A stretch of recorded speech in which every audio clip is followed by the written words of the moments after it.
بر اثر برفباری شدید روزهای اخیر در ناحیه ونجی ولایت بدخشان وضعیت فوق‌العاده اعلان شده است.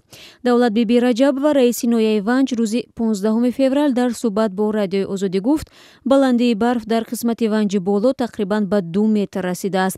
ترما آمدنش ممکن است تا همین بارشات من نکنم ما تکنیکا را با کار بین نمیکنیم ده. حاضر همین کمتر بارشات که استاد با تکنیکا لکه راه تازه کردن سر میکنه. رئیس ناحیه ونج گفت که در پی برفباری زیاد شب گذشته خطای انتقال نیروی برق نیز کنده شده تقریبا تمام دههای ناحیه از روشنایی محروم شدند. ولی حالا گروه‌های کاری شرکت پامیر انرژی ده به ده گشته خطای انتقال نیروی برق را تعمیر و وصل میکنند و همچنین گفت تحصیل خوانندگان مکتب موقتا منع شده است چون هر لحظه خطری در زیر توده‌های برف و ترما ماندن کودکان وجود دارد. به اطلاع جمیله بیدالله و مسئول مرکزی آب و هواشناسی تاجیکستان باریدن برف در ناحیه ونج تا روز 19 فوریه هم دوام خواهد کرد.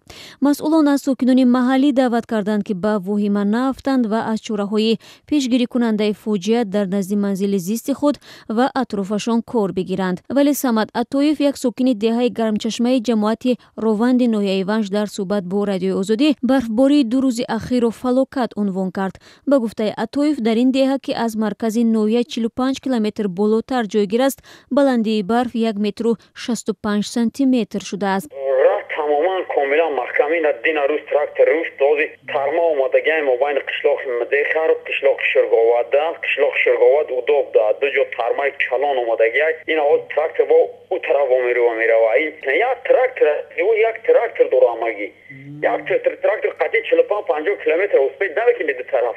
ناحیه ونج در شرق تاجیکستان واقع بوده بیشتر از 35,000 اهالی دارد. این ناحیه از دوشنبه پایتخت تاجیکستان 400 کیلومتر دور است.